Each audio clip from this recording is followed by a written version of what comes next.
శ్రీమాత్రే నమః. ఎలా ఉన్నారండి? పూజ చేయడం ఒక ఎత్తైతే, పూజ తాలూకా నిర్మాల్యాలను క్లీన్ చేసి, ఆ పీఠం క్లీన్ చేసుకొని, శుభ్రం చేసుకోవడం కూడా ఒక పెద్ద యజ్ఞం లాంటిదే అండి. చేసుకునేటప్పుడు ఎంత భక్తి శ్రద్ధలతో అయితే చేసుకున్నామో, అది తీసేటప్పుడు అంటే ఆ నిర్మాల్యాలు, ఆ పీటను కదిపేటప్పుడు, ఆ అమ్మవారిని సింహాసనం నుంచి పక్కకి తీసినప్పుడు అంతే భక్తి శ్రద్ధలతో చేయాలండి. పెట్టడం చాలా ఈజీ అనుకుంటాం, కానీ తీయడం కూడా చాలా ఈజీ. ఈ వీక్ అంటే ఇవాళ నేను మొన్న చేసిన పూజ తాలూకా అది నిన్న చేసిన పూజ తాలూకా అది నిర్మాల్యాలు ఎలా క్లీన్ చేసుకుంటానో అనేది ఇప్పుడు మీకు నేను చూపించాలనుకుంటున్నాను. సో నేను క్లీన్ చేస్తుంది కూడా అదే అన్నమాట. అవన్నీ క్లీన్ చేసి ఆ ఎత్తడి సామాన్ అంతా తోముకొని పక్కన పెట్టుకొని, అమ్మవారిని తీసుకెళ్ళి మళ్ళీ యథాస్థానంలో తీసుకెళ్ళి అక్కడ పెట్టి, ఆ అమ్మకు మళ్ళీ పూజ చేసుకొని, ఈ తోముకున్న వాటిలో కొన్ని డైలీ యూజ్ చేసుకునేవి ఉంటాయండి, కొన్ని డైలీ యూజ్ చేసుకునేవి కూడా ఉంటాయి. డైలీ యూజ్ చేసినవైనా తోమాలి, యూజ్ చేసుకోలేకపోయినవైనా తోమాలి, తోము పక్కన పెట్టుకోవాలి.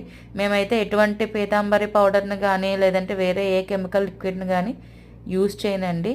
చింతపండు, ఇటుక పొడి, తర్వాత కుంకుడుగాయ ఉంటే ఇసుకతో తోముతాము అంతే.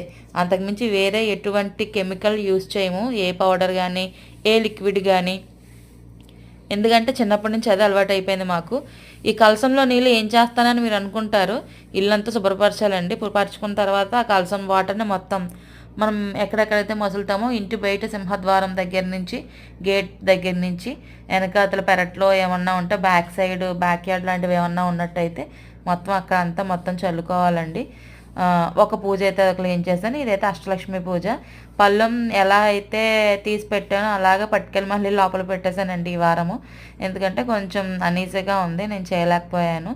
సో అమ్మవారికి అవన్నీ కలిపి పెట్టాను కదా, గోమతి చక్రాలు, తామర గింజలు, లక్ష్మీ గవ్వలు, ఇవన్నీ వెండి పువ్వులు అన్నిటి మధ్యలో పెట్టాను నేను. సో అవన్నీ క్లీన్ చేయడానికి కొంచెం టైం పడుతుంది కాబట్టి పళ్ళెం ఎలా అయితే పట్టుకొచ్చి అక్కడ పెట్టానో అలాగే పట్టుకెళ్ళి బీరువాలో అయితే నేను పెట్టేసుకున్నాను. సో ఇదండి, ఇలా మొత్తం అంతా క్లీన్ చేసుకోవాలి. కిందన పసుపు రాసి ముగ్గు పెడతాను, జేగురు కూడా రాసి ముగ్గు పెడతాను. కాకపోతే జేగురు రాసి అంత ఖాళీ తీరిక టైం సరిపోలేదు నాకు, అందుకు జేగురు రాయలేదు. మామూలుగా పసుపు రాసుకొని కుంకుమ బొట్లు అయితే పెట్టుకున్నాను నేను. ఇలా మొత్తం మాఫ్ వేసేసుకోవాలండి, ఎందుకంటే ఆల్రెడీ అడుగున పసుపు రాస్తాము. అలాగే ఆయిల్ కూడా మనం కిందన దీపారాధన చేస్తాం కాబట్టి జిగురుగా అంటుకుంటుందండి కాలుకి, జిడ్డు కానీ. సో అలా లేకుండా మళ్ళీ నెక్స్ట్ వారానికి క్లీన్ చేసుకోవాలి.